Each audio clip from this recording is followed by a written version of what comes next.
ایک سر آپ نے یہ بھی پریکٹس دیکھی ہوگی کہ کہتے ہیں کہ جو شوگر کا مریض ہوگا اسے جو ہے وہ اپنے پاؤں جو ہیں وہ سونے سے زیادہ قیمتی ان کو تصور کرنا چاہیے. ان کو ہرٹ نہیں ہونا چاہیے. اگر کسی پہ کوئی زخم آ جاتا ہے تو وہ اس کا ٹریٹمنٹ نہیں ہوتا. تو اس میں یہ تھوڑا سا چیز کنفرم کیجیے گا کہ کیوں اتنا اگر کسی کو زخم ہو جاتا ہے اور اس کو وہ خراب کرنا شروع کرتا ہے تو بیسیکلی اس کے پیچھے کیا میڈیکل کا ایک کانسیپٹ ہے کہ وہ اپنا اچھے طریقے سے اس کو کیور نہیں کر پاتا, اس کا زخم جلدی ٹھیک کیوں نہیں ہوتا ایک ڈائبیٹک پیشنٹ؟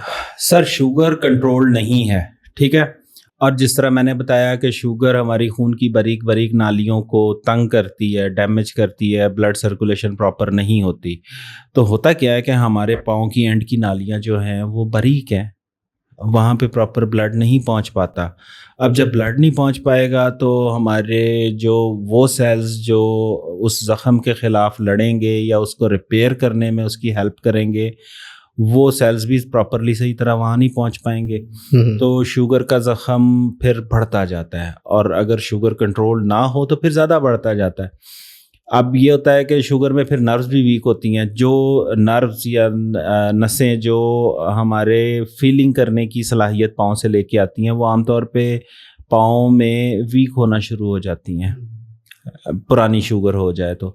اور پھر یہ ہوتا ہے کہ پاؤں میں کچھ محسوس نہیں ہوتا. ایک بندے کو پاؤں میں اگر کوئی چیز لگ بھی گئی ہے, اس کے پاؤں سن رہتے ہیں شوگر کے مریض کے, تو اس کو فیل نہیں ہوگا.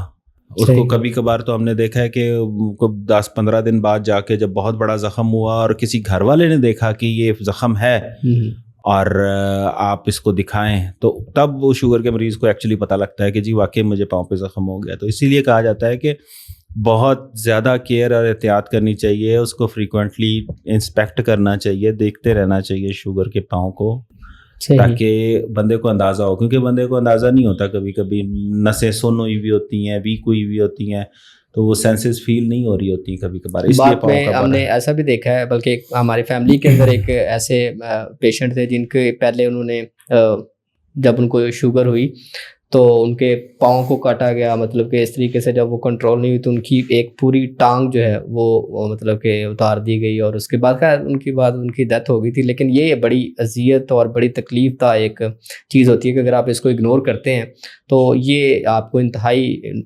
آپ کہہ لیں کہ تکلیف سے بھی گزرنا پڑتا ہے. تھوڑی سی اگر ہم ڈائبٹیز کے حوالے سے متس کی بات کریں, مسکنسیپشن, بڑے انٹرسٹنگ چیزیں ہوتی ہیں اس کے اندر. آپ نے ابھی 1 منٹ پہلے یہ بات کی کہ میٹھا کھانے کو دل کرتا ہے اور میٹھا, تو کیا صرف اسپیسیفکلی میٹھا کھانے سے ہی شوگر ہوتی ہے؟ یہ ایک بڑا کانسیپٹ ہے ہماری سوسائٹی کے اندر. نہیں, ایسا نہیں ہوتا, ٹھیک ہے. شوگر کی وجہ جس طرح میں نے آپ کو بتایا بہت ساری ہیں, بے شمار ہیں, ٹھیک ہے. جینیٹیکلی بھی ہو سکتی ہے, آپ کے لائف سٹائل کی وجہ سے بھی ہو سکتی ہے, آپ کے ڈائٹ سے بھی ہوتی ہے, ضروری نہیں ہے میٹھا کھانے سے ہو جائے. کئی شوگر کے مریض ایسے آتے ہیں جو کہتے ہیں کہ جی ہم تو میٹھا کھاتے ہی نہیں ہیں, اور میں نے خود ایسے پیشنٹس دیکھے ہیں یا اپنے فیملی کے یا ارد گرد کے لوگ دیکھے ہیں جن کو میٹھا بہت زیادہ پسند نہیں ہے لیکن پھر بھی ڈائبیٹک ہو گئے.